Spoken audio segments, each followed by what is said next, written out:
अस्सलाम वालेकुम जी। भैनों तो भराओ, राजा बिशारत हुसैन की खिदमत च हाज़र आ अपनी नवी पटवारी वीडियो नाल।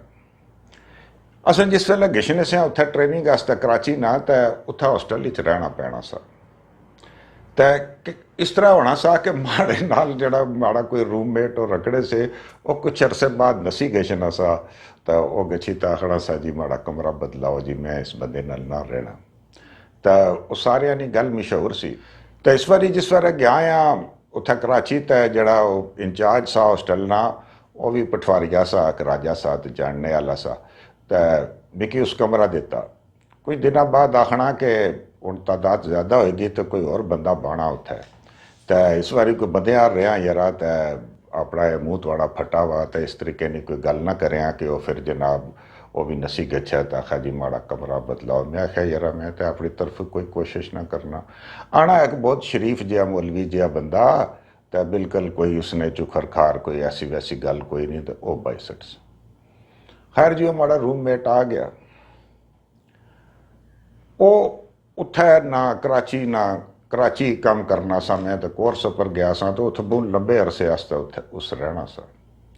तो त्रै ध्याड़े गुजरे जनाब, विशने गुशने सलाम वालेकुम वालेकुम सलाम जी, क्या हाल है? वो अपने कम्मे च, मैं अपने कम्मे च। एक रोज़ माड़े कोल बेही गया, गल बात करनी शुरू की। इस तो मैं हूँ डरने डरने गल बात करना। तो हूँ गल्लां गल्लां च मैं उसकी आख्या कि तू हूँ बच्चे कदू आन से, तो कि घर किन से कोई मकान लभसी सरकारी या प्राइवेट किन से, तो बच्चे हिचे कदू आन से आना नहीं पठान सा। नहीं नहीं मैं तो बच्चे नहीं लाऊंगा, मैं तो इधर छड़ा रहेगा। मैं क्या भाई छड़ा क्यों रहेगा? यार हमारे उधर बहुत मसला है, आपको पता है कि वो घर का काम होता है और बहुत सारा। तो हमारा जनाब बकरियां भी हैं, एक गाय भी है, एक भैंस भी है, वालिद साहब ने घोड़ा भी रखा हुआ है। तो वो मेरे भाई तो बाकी छोटे हैं, उनका तो शादी नहीं हुआ है। तो मेरा जो बेगम है वही सारा देखभाल करता है, तो मैं उसको इधर लेकर क्यों आऊँ? मैं है यार थोड़े वालिद साहब घोड़ा रखा हुआ, थोड़े घर च कम आ, तो तू कोई नौकर रखी कि तू एक जनानी नी जिंदगी पे खराब करना है कि उसकी तू ब्याही तक कि नहीं आया है। तो वो थोड़े जानवर भी पालनी पी, थोड़े जड़े भैन भरा उन्होंने भी कपड़े चीड़े धोनी पी, गोहे भी थपनी पी, वो सारे घर दियां रोटियां भी पकानी पी, सारा कुछ करनी पी। और तू उसकी ग्राह रखा, तो तू ब्याह किस वास्ते किया? मैं मतलब उर्दू में उसकी सारी गल पाई। तो तू उसने आज तक कोई नौकर रखा भाई थोड़े घोड़ा रखा तो शौकीन आ, तो उसने कोई बंदोबस्त करा कि वह घोड़े ने भी देखभाल करा, मंजी गाय ने भी, बकरियां ने भी, थोड़े पूरे करा ना सारा ये सिलसिला करा। चुप करी रहा जी। अगले रोज मैं अपना गचा उस राजे में कि बुलाया, मैं साला है तू ने ना रह सकना। पता नहीं उसकी क्या बाया ही जनाब, वो मैं क्या जाखना पिया जी कि वो मैं उस बंदे के साथ नहीं रह सकता, मेरा कमरा बदला। मैं हूँ उसकी क्या दसा कि मैं उसकी क्या बाया तो क्या नहीं बाया।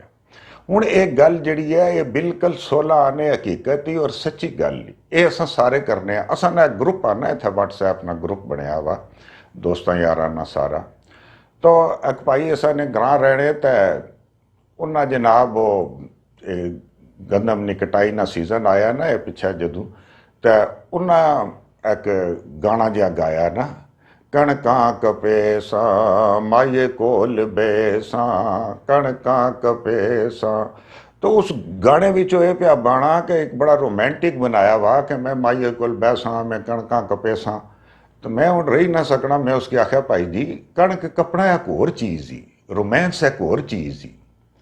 तुसा तो एवं एक मोटिवेशनल उठ मरदे मुजाए जाग जरा वो लाया वा है कणकां कपेसा ते माइये कोल बेसा। जिस वेले कणकां कपेन होनियां, उपरू गर्मी होनी, बुरा हाल होना, उस माइये कोल बहन होना। तो जनानियां की तुसा जे ना बिस्तरा करी तैशने हो कि छो जी कणकां कपिया। वो कोई गल करो, वो भाइये की गुस्सा चढ़ी गया। उसकी पता सा मैं शहर ना रहने वाला। वो थोड़ियां जनानियां जनाब वो पेंटा पांदियां, थोड़ियां जनानियां पजामे पांदियां, बाजारा मोती बाजारा फिरदियां ने, ये कर दिया ने, वो कर दिया ने, सानू तुसी ये आख दे। हुण बंदा उसकी क्या आख है? मैं उसकी कोई जवाब नहीं दिता।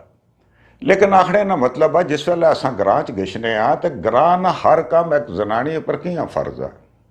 अगर वो घर विच टूटी नलका कोई नहीं तो सिरा पर घड़े च असी दो दो त्रै त्रै चाहे उन्हें जनाब गडवे घड़े चाहे गछनियाँ गछी तो उतों पानी आनिया तो घर आला बैठा हुआ जनाब। पुराने जमाने सु कदा उस रेड वाल आया होना जनाब, चाया होना, अजकल मोबाइल खेडना होना, तो जनानी झाड़ू भी करनी और उसने सुबह दो पानी भी बाहरों के नहीं तैशनी, घाह भी कपी ताड़नी, कह के जे कि जो घर वालों को करने, और इतने सारिया गल्ला करने सु बाद घंटे अद्धे घंटे बाद फिर एक अलार्मिंग उसकी एक झिड़की भी घर वाला देना, वो ये क्या किया वह वो फलानिया नहीं है, वो सॉरी नहीं है, वो ये क्या करी गई है।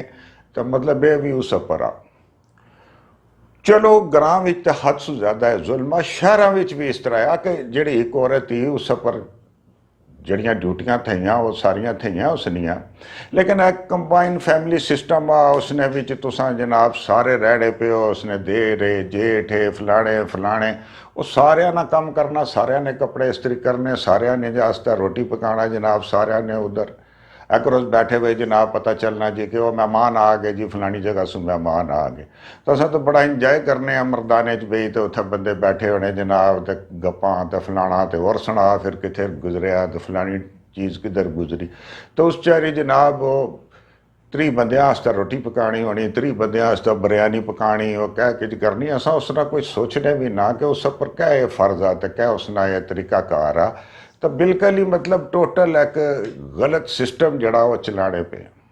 अच्छा फर्ज किया किज भी नहीं, एक सस सोहरा ये घर हूँ बहुत सारे सोहरे में तके कि सुबह सुबह उठने हूँ बुढ़ापे में होना कि बंदा टाइम बेटाइम सैना जागना शुरू करी देना, हूँ घर वाले अगर राती 2 बजे भी सैन तो सवेरा नमाज वास्ते उठना, सरगी लै उठी खलना, उठी तो गची नूआ ने बूए खड़कान लई पैना, उठो ए कोई नाश्ता बना दो, ए कोई चाह बना दो, ए फलां कर दो। भाई कोई ख्याल होना चाहिए ना उन्होंने, चलो एक तरीकाकार आ, तुसा बहुत रौला भाई कि सारा कुछ करी किता, लेकिन अजकल दुनिया ना एक फैशन है कि 12 बजे उठ सी कोई 1 बजे उठ सी, तो तुसा कि क्या हक हासिल आ कि गची तो नूआ ने बूए खड़काओ। हूँ तुसा हूँ मैं आप घर गछना आया सो कि मैं दसा कि माड़ी जड़ी बोई है मैं उसकी आखना है कि माड़े वास्ते कोई कस्टर्ड बनाई तो केक शेक जड़ा कोई सिस्टम होना इस तरह का और रखी किने कर, मैं वो सुबह उठना मैं आपको काफ़ी बनाई किना, उसने सुबह जड़ा हो कोई कस्टर्ड बढ़िया होना, खीर बनी होनी, उसने नाश्ता करी तो मैं आराम करना है, जिस वेला वो जागने उठने आओ जी पापा नाश्ता कर लो, भावे 1 बजे करन 12 बजे करन, उन्होंने फिर करी किने।